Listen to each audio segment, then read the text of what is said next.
안녕하십니까. 오늘은 반야심경과 양자역학 강의 제5부 가운데 11번째 강의를 시작하겠습니다. 반야심경과 양자역학의 제5부는 대한불교진흥원의 재정적 지원으로 작성되었습니다. 지원에 감사드리면서 11번째 강의를 시작하겠습니다. 11강의 제목은 꿈의 의미라고 생각했는데, 꿈과 현실이 과연 어떤 차이가 있는지에 대해 살펴보는 것이 강의의 목적이라고 할 수 있겠습니다. 우리는 밤마다 새로운 세상으로 들어가서 새로운 경험을 합니다. 바로 꿈입니다. 꿈이 무엇인지 모르는 사람은 없겠지만, 헛된 것을 꿈에 비유하여 꿈과 같다거나 한바탕 꿈이었다고 말하는 것을 보면 꿈의 역할과 가치를 모르는 사람이 적지 않은 것 같습니다. 그러나 케큘레와 멘델로프가 꿈에서 과학적 진리를 찾아내는 것을 알 수 있듯이, 꿈과 현실 모두 마음의 작용으로 경험하는 것으로서 꿈과 현실은 그렇게 크게 다른 것이 아닙니다.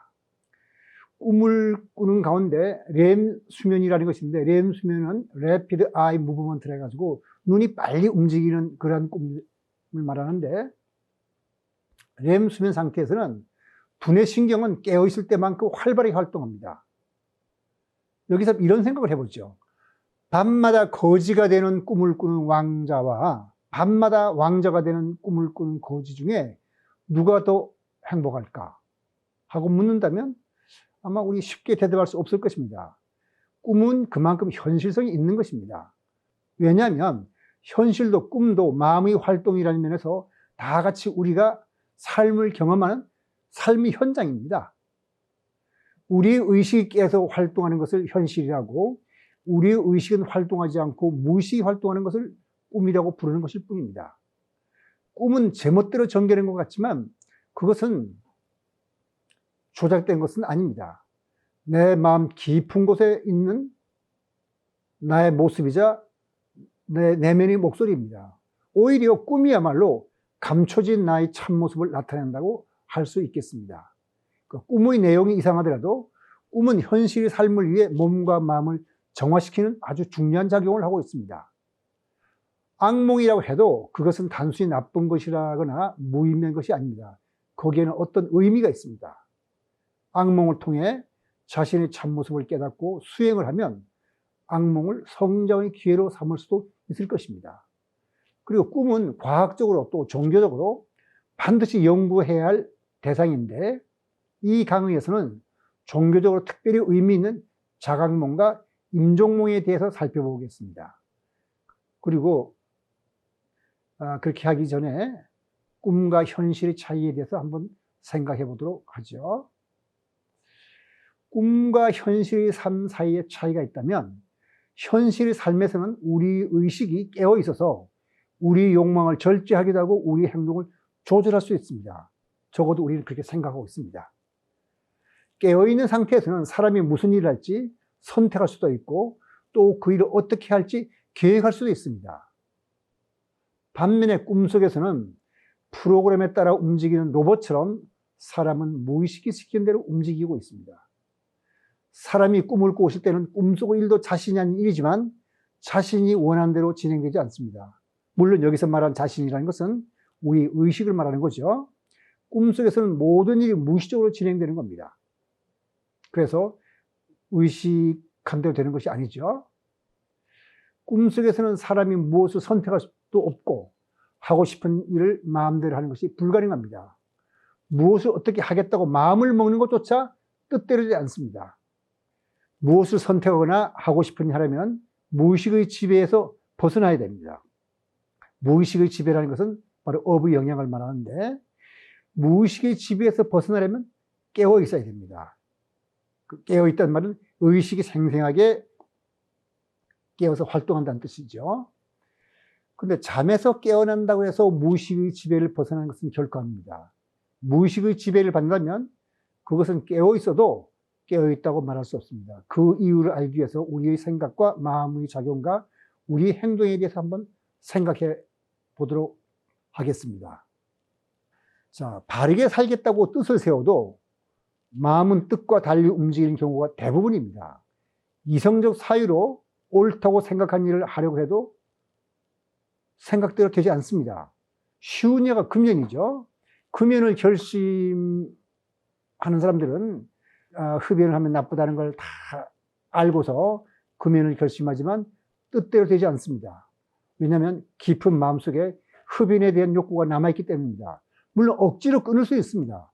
그러나 의지 힘만으로 금연하게 되면 괴롭고 금단 현상이 와서 그렇게 쉽지 않습니다. 그리고 기회가 오면 또 피우게 됩니다. 왜냐하면 무의식 속에 흡연의 욕구가 사라지지 않았기 때문에 그런 거거든요. 그러니까 무의식 속에 흡연의 욕구가 사라져야 진정한 금연이 됩니다. 그러니까 피우고 싶은 마음이 없어지는 거죠. 피우고 싶은 마음을 억눌러서 피우지 않는다는 것과 담배를 피우고 싶은 마음이 아예 없다는 것은 전혀 차원이 다른 얘기입니다. 우리가 방일하고 나태하게 지내던 사람이 욕망을 절제하고 무슨 일을 잘해봐야지 하고 열심히 하겠다고 뜻에서도 뜻과 달리 욕망에 끌려다니면서 지내는 것도 마찬가지입니다. 이 사람이 마음속 깊은 곳엔 채워야 잠잠해지는 욕망이 남아있기 때문입니다.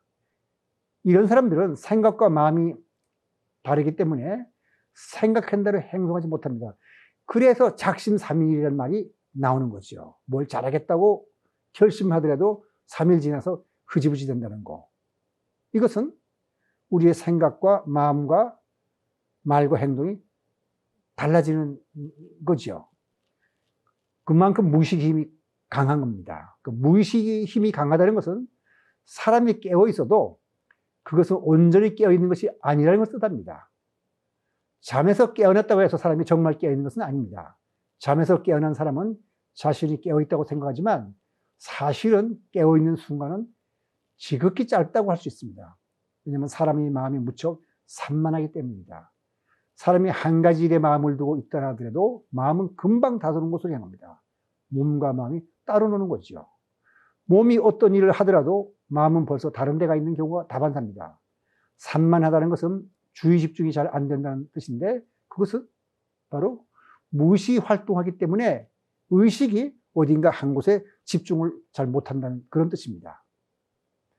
그러니까 사람은 무엇에 집중하려고 할 때가 아니면 자신이 지금 무슨 마음을 갖고 무슨 생각하고 있는지도 모르는 것이 일반적인 상황입니다. 그러니까 꿈을 꾸면서 사물의 참모습을 볼 수 없는 것과 같은 이치로 산만한 마음으로는 사물의 참모습을 볼 수가 없습니다. 사람이 사물의 참모습을 보려면 한 가지 대상의 마음을 집중해야 하는데 산만한 마음은 순간순간 빠르게 대상을 바꾸기 때문에 어느 것 하나에 집중하지 못합니다. 집중하지 못하면 사물의 참모습을 알 수가 없습니다. 산만한 마음으로 보는 것은 사물의 참모습이 아닙니다. 그의 산만한 마음이 만들어내는 하나의 환상일 뿐입니다. 환상이라면 그것이 꿈과 다를 바가 뭐가 있겠습니까? 탐진치에 물든 마음으로서는 집중할 수가 없고 집중하지 못하는 마음으로는 빠르든 느리든 끊임없이 흘러가는 사물의 참모습을 있는 그대로 보지를 못하게 됩니다. 그래서 부처님은 부지불식간에 지나가는 현상을 놓치지 않고 주의를 모아 알아차리는 방법을 수행법의 하나로 개발하고 우리한테 가르쳐 줬습니다. 그것이 팔정도의 7번째에 나오는 정념입니다. 그러니까 한자어로 정념이라고 했으면은 사띠라고 그러죠.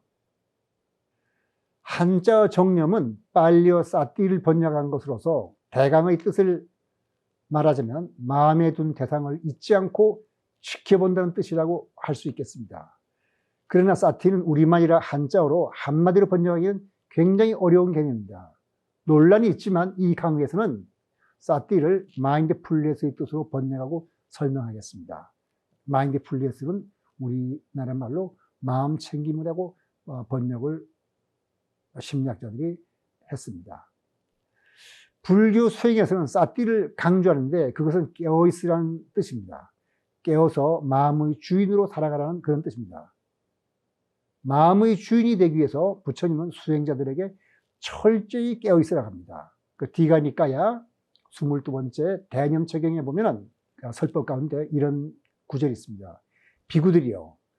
비구는 어떻게 알아차리는가? 나아갈 때도, 물러날 때도, 마실 때도, 씹을 때도, 맛을 볼 때도, 대소변을 볼 때도 분명히 알아차리면서 행한다. 그러니까 자기가 하는 행동 하나하나 깨어서 다 알고 있는 건 거죠. 가고 서고 앉고 잠자고 깨고 말하고 침묵할 때도 분명히 알아차리면서 행한다. 그러니까 자기가 하는 행동을 다 하는 건데 그중에 우리가 눈이 반짝 뜨이는 구절이 하나 있죠.